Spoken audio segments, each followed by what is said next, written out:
కోట్లకు పైగానే వృధా అయ్యాయంటూ ఇప్పటికే కూటమి ప్రభుత్వం చెప్తా ఉంది.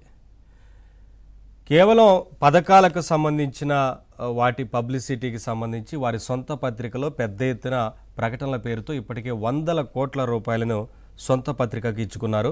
ఆ విషయం అందరికీ తెలిసిందే.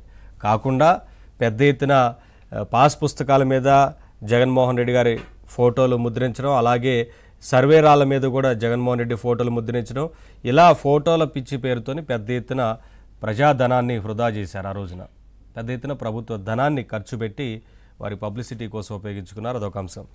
తర్వాత సంక్షేమ పథకాలకు సంబంధించి గతంలో ఉన్న మహానుభావుల పేర్లందరూ తీసి జగన్మోహన్ రెడ్డి ఆయన పేర్లు తగిలించుకున్నారు.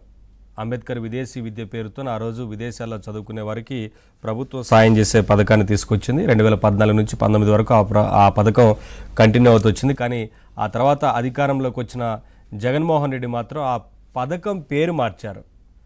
జగనన్న విదేశీ విద్య అని పెట్టుకున్నారు. కానీ ఎక్కడ కూడా పెద్దగా ఆ పథకానికి సంబంధించి నిధులే కేటాయించలేదు. విద్యార్థులకు ఆ నిధులు కూడా అందలేదు. అలాగే హెల్త్ యూనివర్సిటీకి ఎన్టీఆర్ పేరును తీసి వైఎస్ఆర్ పేరుని యాడ్ చేయడం కావచ్చు, అలాగే అబ్దుల్ కలాం వ్యూ పాయింట్ పేరును తొలగించి అక్కడ మరో పేరును పెట్టడం కావచ్చు, ఇలా రకరకాల పథకాలకు సంబంధించి గొప్ప గొప్ప వారి పేర్లందరూ తొలగించి జగన్మోహన్ రెడ్డి ఇష్టం వచ్చినట్లుగా పేర్లు పెట్టుకుంటూ వచ్చారనేది అందరికీ తెలిసిందే. సో ఇటువంటి అనేక అంశాలు ఉన్నాయి. వీటి మీద ఇవాళ డిబేట్లో మాట్లాడదాం. డిబేట్లో పాల్గొంటున్నారు